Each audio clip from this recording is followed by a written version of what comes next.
हमारे YouTube channel GK with me में। तो आज की क्लास में हम पढ़ेंगे 7 दिसंबर के करंट अफेयर के बारे में। 2 क्लासेस हम पहले कर चुके हैं और 2 क्लासेस हम हरियाणा जीके की भी कर चुके हैं। अगर आपको वो क्लासेस देखनी है तो आप हमारे प्लेलिस्ट में जाकर वो क्लासेस देख सकते हैं। अगर आपको इसके नोट्स चाहिए तो आप हमारा टेलीग्राम चैनल भी ज्वाइन कर सकते हैं।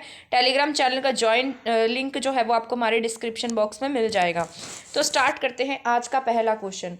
हाल ही में टेबल टेनिस फेडरेशन का अध्यक्ष किसे बनाया गया है? ठीक है, तो टेबल टेनिस फेडरेशन की अध्यक्षा बनी है तो यहाँ पर कुछ ऑप्शन दिए गए हैं, मेघना चौटाला, नैना चौटाला, श्वेता हुड्डा या इनमें से कोई नहीं। तो इसका जो राइट आंसर है वो हो जाएगा मेघना चौटाला। ठीक है, तो मेघना चौटाला को टेबल टेनिस फेडरेशन का अध्यक्ष बनाया गया है। इनके बारे में हम पढ़ लेते हैं कि ये मेघना चौटाला कौन है और ये हाल ही में मतलब किस पद पर नियुक्त हुई हैं। तो हरियाणा के जो डिप्टी सीएम है उनकी पत्नी का नाम है मेघना चौटाला। इन्हें टेबल टेनिस ऑफ इंडिया का अध्यक्ष नियुक्त किया गया है। ये इंडिया की तरफ से बनी है, तो आपको याद रखना है ये पॉइंट। ठीक है, खास बात यह है कि मेघना जो चौटाला है वो table tennis federation of all India की अध्यक्ष के तौर पर नियुक्त होने वाली पहली महिला है। इससे पहले कोई भी महिला इसकी अध्यक्षा नहीं बनी है, तो मेघना चौटाला ऐसी पहली महिला है। ठीक है, इससे पहले किसी भी महिला को इस पद पर नियुक्त नहीं किया गया। तो आपको ये सभी पॉइंट्स याद रखने हैं, ये आपके एग्जाम के पॉइंट ऑफ व्यू से जरूरी है क्योंकि ऐसा करने वाली है भारत की पहली महिला है। ठीक है, आज से पहले कोई भी टेबल टेनिस ऑफ फेडरेशन की अध्यक्षा नहीं बनी थी, सिर्फ पुरुष अध्यक्ष थे। तो इसके बाद नेक्स्ट क्वेश्चन है, ये भी आपका बहुत ही इंपॉर्टेंट है एग्जाम के पॉइंट ऑफ व्यू से। हाल ही में हमारे हरियाणा के सीएम द्वारा घोषणा की गई है कि कुछ जो पर्यटन स्थल है उन्हें विकसित किया जाएगा। ठीक है, तो पढ़ लेते हैं एक बार हम क्वेश्चन। हाल ही में हरियाणा सरकार के द्वारा 2 प्रमुख पर्यटन स्थल बनाने की घोषणा की गई है। यहाँ सॉरी ये विद्रोह नहीं आना था, वो आना था। वह पर्यटन स्थल कौन कौन से हैं? तो यहाँ कुछ ऑप्शन है, राखीगढ़ी, बनावली, ठीक है, लोहगढ़, आदि बदरी या फिर पंचकुला और मोरनी। तो इसका जो राइट आंसर हो जाएगा वो हो जाएगा लोहगढ़ और आदि बदरी। वैसे आपका राखीगढ़ी भी एक पर्यटन स्थल के रूप में विकसित किया जा रहा है, लेकिन बनावली नहीं है। राखीगढ़ी इसलिए है क्योंकि हाल ही में यहाँ पर खुदाई की गई। ठीक है, और राखीगढ़ी से बहुत सारा सामान मिला, जैसे बहुत सारे कुछ शव मिले जिनकी जो कार्बन डेंटिंग हुई, जिससे पता लगाया गया कि कितने पुराने हैं। ठीक है, इसके साथ साथ राखीगढ़ी में एक म्यूजियम बन रहा है जहाँ पर किड्स जोन भी बनाया जाएगा। ये मैंने आपको सारा पढ़ाया हुआ है। ठीक है, जहाँ से मन के मिले, सोना मिला, तो ये सभी पॉइंट्स मैंने आपको बताए हुए हैं। पर अभी हाल ही में जो मेन हमारा चर्चा का टॉपिक रहा है वो लोहगढ़ और आदि बदरी रहा है। वो ऐसा क्यों रहा उनके बारे में भी हम जान लेते हैं। तो इसके बारे में भी हम पढ़ लेते हैं कि यहाँ पर हाल ही में हमारे हरियाणा के सीएम मुख्यमंत्री मनोहर लाल खट्टर ने अधिकारियों को यमुनानगर में लगभग 10 एकड़ क्षेत्र में बनाए जा रहे थीम पार्क के डिज़ाइन को आधुनिक तरीके से तैयार करने के क्या दिए हैं, निर्देश दिए हैं। ठीक है, तो ये इंपॉर्टेंट पॉइंट्स हैं हमारे। कितने एकड़ में बनेगा? 10 एकड़ में बनेगा। क्या बनेगा यहाँ पर? Theme park. संग्रहालय बनेगा, संग्रहालय में ही क्या बनाया जाएगा? इसका थीम पार्क बनेगा। ठीक है, यहाँ पर पहले चरण में क्या बन जाएंगे? यहाँ का गेट और 4 दीवारी पर काम किया जाएगा तथा यहाँ थीम पार्क भी बनाया जाएगा, जो कितने एकड़ में बन रहा है? 10 एकड़ में। ठीक है, इस जो ये थीम पार्क होगा, ये संग्रहालय है, क्यों बनाया जा रहा है? क्योंकि यहाँ पर आप सभी को पता है लोहगढ़ जो है वो बाबा बंदा सिंह बहादुर की राजधानी रही थी। ठीक है, यहाँ पर उनका पूरा का पूरा जीवन की जो सार है वो दिखाया जाएगा ताकि इससे युवा पीढ़ी क्या हो, मतलब प्रभावित हो, वो भी अपने जीवन में कुछ नया सीखे। ठीक है, तो यहाँ पर हम पढ़ लेते हैं, महान बाबा बंदा सिंह बहादुर की राजधानी लोहगढ़, उनके जीवन पर पूरा सार दिखाया जाएगा। ठीक है, तथा संग्रहालय में इनके अलावा जो बाकी शहीद हुए उनके जीवन को भी यहाँ पर दिखाया जाएगा। ठीक है, तो ये उन सैनिकों को भी क्या है, समर्पित है। तो ये आपके एग्जाम के पॉइंट ऑफ व्यू से बहुत ज़्यादा जरूरी है। तो कहाँ पर विकसित किया जा रहा है? लोहगढ़। लोहगढ़ कहाँ है? लोहगढ़ और आदि बद्री, ये दोनों ही स्थल कहाँ पर हैं? आपके यमुनानगर में है और आपके एग्जाम के पॉइंट ऑफ व्यू से जरूरी है, इसलिए आपको याद रखने हैं। इसके बाद हमारा नेक्स्ट क्वेश्चन है, हरियाणा राज्य में तीर्थ मित्र पोर्टल का शुभारंभ कब किया गया? ठीक है, तो कौन सा पोर्टल है? ये तीर्थ मित्र पोर्टल है। तो इसका शुभारंभ जो किया गया है, सॉरी यहाँ 2022 आना था। ठीक है, टाइपिंग में मिस्टेक हो जाती है तो पता नहीं लगता। तो यहाँ पर क्या है, 4 दिसंबर 2022 को इसका शुभारंभ किया गया है, यानी कि 2-3 दिन पहले की ही बात है।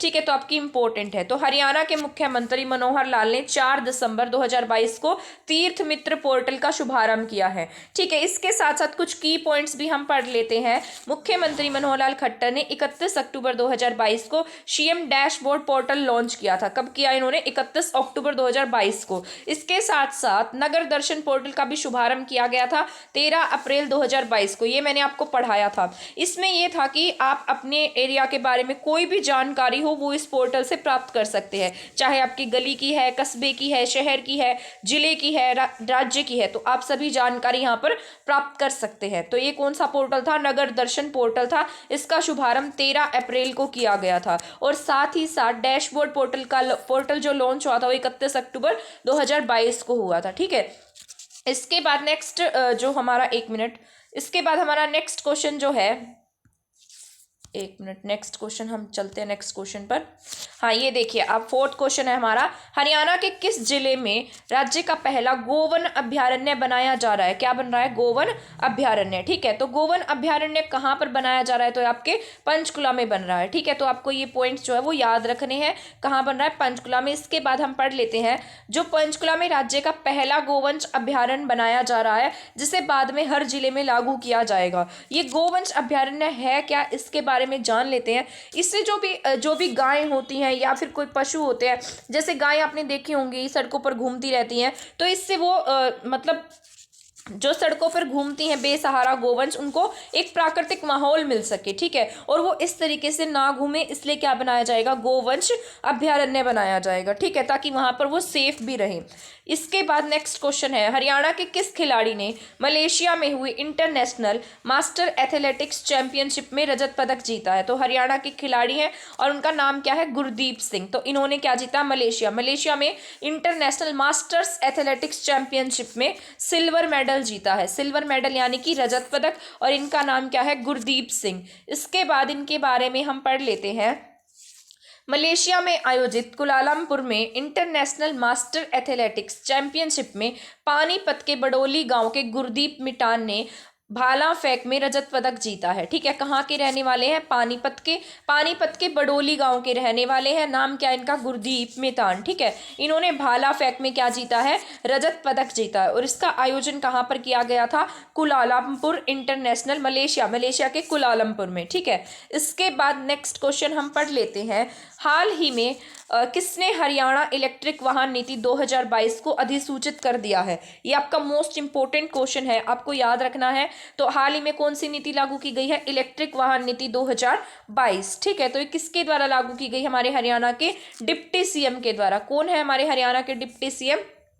आप सभी जानते हैं, दुष्यंत चौटाला उचाना खुर्द से निर्वाचित है। अभी इनकी पत्नी के बारे में हम पढ़ रहे थे, जो टेबल टेनिस फेडरेशन की अध्यक्षा बनाई गई हैं। ठीक है, इसके बाद हम पढ़ते हैं, डिप्टी सीएम ने कहा कि हरियाणा इलेक्ट्रिक वाहन रैली नहीं आएगा, नीति आएगा। ठीक है, वाहन नीति 2022 का उद्देश्य राज्य में इलेक्ट्रिक वाहन और अन्य घटकों के निर्माण को बढ़ावा देना है। ठीक है, इलेक्ट्रिक वाहनों के क्षेत्र में अनुसंधान और विकास को भी बढ़ावा देना है।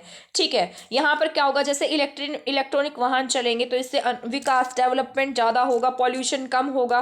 तो इसके लिए 2022 में जो भी इलेक्ट्रॉनिक वाहन खरीदेगा उसको उसमें क्या मिलेगी? डिस्काउंट मिलेगा। और जो भी कंपनी लगाएगा इलेक्ट्रिक वाहन की, उससे भी इसमें रियायत मिलेगी, यानी कि डिस्काउंट दिया जाएगा उन्हें। तो उप मुख्यमंत्री दुष्यंत चौटाला ने बताया कि राज्य सरकार प्रदेश में इलेक्ट्रिक वाहन, हाइब्रिड इलेक्ट्रिक वाहनों के खरीदारों को विशेष प्रोत्साहन देगी। अभी मैंने यही बात आपको बताई थी जो यहाँ लिखी है। ठीक है, ताकि उनके वाहन की अग्रिम लागत को कम किया जा सके, यानी कि उनको डिस्काउंट मिलेगा। सीधी सीधी बात यही है इसकी। उन्होंने बताया कि हरियाणा इलेक्ट्रिक वाहन नीति 2022 को अधिसूचित कर दिया गया है। ठीक है, तो ये आपका मतलब इंपॉर्टेंट क्वेश्चन है। ठीक है, तो आपको ये याद रखना है। इसके बाद नेक्स्ट पॉइंट है, किस हरियाणवी राजनेता को कैलिफोर्निया पब्लिक यूनिवर्सिटी ने डॉक्टरेट की मानद उपाधि से सम्मानित किया है? ठीक है, मानद उपाधि एक तरीके का सम्मान देने के लिए दी जाती है। तो इन्हें किसे मिली है? कैलिफोर्निया पब्लिक यूनिवर्सिटी की डॉक्टरेट मानद उपाधि। ठीक है, तो इसका राइट आंसर हो जाएगा ज्ञानचंद गुप्ता। मैंने आपसे कल की क्लास में पूछा था कि बताइए ज्ञानचंद गुप्ता कौन से विधानसभा से निर्वाचित हैं, तो आपको मुझे आज भी कमेंट सेक्शन में बताना है। कल की क्लास में किसी ने नहीं बताया। ठीक है, तो यहाँ हम पढ़ लेते हैं। कैलिफोर्निया पब्लिक यूनिवर्सिटी ने हरियाणा विधानसभा के अध्यक्ष ज्ञानचंद गुप्ता को डॉक्टरेट की मानद उपाधि प्रदान की है। अपने नाम के आगे अब ये क्या करेंगे, डॉक्टर लगा सकेंगे। नई दिल्ली में कल रविवार देर शाम रेनबो चैरिटी, कौन सी चैरिटी है, रेनबो चैरिटी ट्रस्ट की तरफ से आयोजित प्रतिभा सम्मान समारोह में यहाँ के जो चेयरमैन है रेनबो चैरिटी के, उनका नाम है डॉक्टर श्यामलाल आनंद, उन्होंने यह बात बताई है। उन्होंने कहा है कि इन्हें क्या दी गई है, मानद उपाधि से सम्मानित किया गया है। अब पढ़ते हैं जो रेनबो चैरिटी वो क्या है। रेनबो चैरिटी यूनिवर्सल ट्रस्ट के प्रतिभा संपन्न समारोह को संबोधित करते हुए डॉक्टर श्यामलाल ने कहा कि जो मानव सेवा है वही ईश्वर की सेवा है, यानी कि जो ह्यूमैनिटी के लिए काम करता है वही ईश्वर की सेवा है। ठीक है, इसमें उन्होंने कहा कि 14 वर्षों से किए जा रहे समाज सेवा के काम की सराहना करते हुए उन्होंने अपना जो इस संस्थान है इसमें बड़ी से बड़ी संख्या में लोगों को अपने साथ जोड़ा है, जिसके मन में समाज से वंचित वर्ग के प्रति पीड़ा है, यानी कि जो भी समाज जो भी असहाय लोग हैं, यानी कि जिन्हें हेल्प की ज़रूरत है, तो इस यूनिवर्सिटी इस चैरिटी ने उनकी हेल्प की है। साथ ही साथ आर्थिक रूप से जो कमज़ोर लोग हैं, यानी कि कमज़ोर छात्र हैं जो पढ़ नहीं सकते, तो उन्हें 100% स्कॉलरशिप भी इस यूनिवर्सिटी की तरफ से दी गई है। ठीक है, इसके बाद नेक्स्ट एंड लास्ट क्वेश्चन है हमारा, सॉरी क्वेश्चन आगे चला गया, 1 मिनट 1 सेकेंड, ओहो। ठीक है, तो हम अब नेक्स्ट क्वेश्चन पढ़ते हैं। जापान की किस कंपनी में हरियाणा में कहाँ पर वाटर ट्रीटमेंट प्लांट लगाया जाएगा। ठीक है, तो इसका राइट आंसर हो जाएगा गांव देवली। देवली गांव में क्या लगाया जाएगा, वाटर ट्रीटमेंट प्लांट, और वो किसकी सहायता से लगाया जा रहा है, जापान की सहायता से। गांव देवली में जापान की कंपनी आएगी और जो यहाँ पर हरियाणा मतलब हरियाणा सरकार के द्वारा ऐसा बताया गया है कि, और यहाँ पर हरियाणा जो गवर्नमेंट है, हमारे हरियाणा के सीएम है, उनके द्वारा इसका उद्घाटन किया गया है गाँव देवली में। उन्होंने बताया कि 200 करोड़ के निवेश के साथ स्थापित ये जल संयंत्र की दिशा में भागीदार बनने के साथ विकास में अहम योगदान देगा। इससे 4000 लोगों को रोजगार मिलेगा। इससे फैक्ट्री में वेस्ट होता है उसको साफ करके उसको पुनः उपयोग में लाया जाएगा। ठीक है, ये होटल नहीं आना था, ये टाइपिंग में मिस्टेक हो जाती है।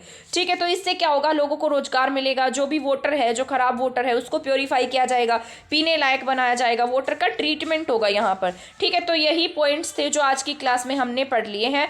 ये क्लास जो आपके एग्जाम के पॉइंट ऑफ व्यू से जरूरी है, जो भी आपका अपकमिंग हरियाणा का एग्जाम होगा। ठीक है, अगर आपको लगता है क्लास किसी के लिए हेल्पफुल हो सकती है तो आप उसको शेयर कर सकते हैं और आप हमारे चैनल को सब्सक्राइब भी कर सकते हैं। तो आज की क्लास में इतना ही है। नेक्स्ट क्लास देखने के लिए हमारे चैनल के साथ बने रहें। थैंक यू, धन्यवाद।